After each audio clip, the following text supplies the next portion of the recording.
Hindi mo pa ba pinag-aaksaya ng panahon?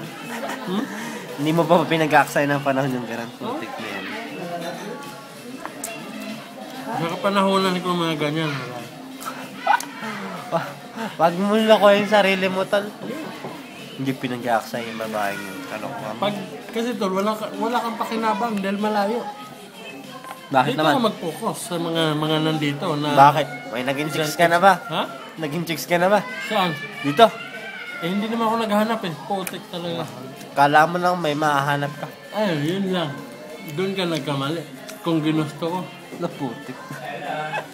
Tol. Marami tol, nagbibigay ng motibo pero nakikijam lang ako pero hindi ko kinakana talaga. Hindi ko talagang Putik, tol. Kaibigan mo ako. Kaya nga. Buti nga. Pasalamat nga. Dahil naging good influence ako na bilang Tol. Kaya pakinggan mo yung mga payo ko. Wag mong lokohin ang sarili mo dahil maraming nagpapakamatay dyan sa mga ginagawa mong ganyan. Na mga pag pinagluloko sa sarili. Masama yan, tol. Kaya tol. Kasi pag nagtuloy-tuloy yan, masisiraan ka na lang na ulo. Putik siya. Naging mabait ako eh. Nung naging kami na. Bakit?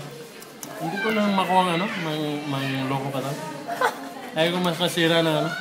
Nung ano? Pag nung binata ako, walang problema. May sisirain pa ba anak ko ng pating? Yung pamilya ko tol. Mahal ko yung anak ko. Kaya iniingatan ko.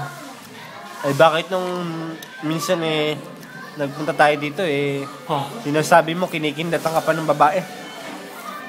Wala akong magagawa kung kumindat nila pero hanggang doon lang yun. Hindi ko man pinapatulan. Kasi sabi ko lang wag mong lokohin ang sarili mo.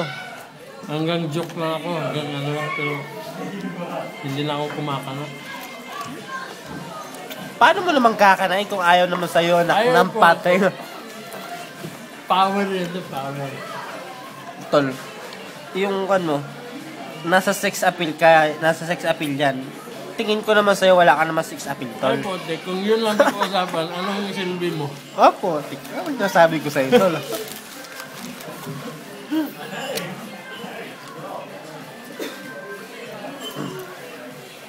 Pumunta ka sa bahay, tuturuan kita paano magkaroon ng sex appeal, tol. Ay pote, hindi tinuturo yan. Tol.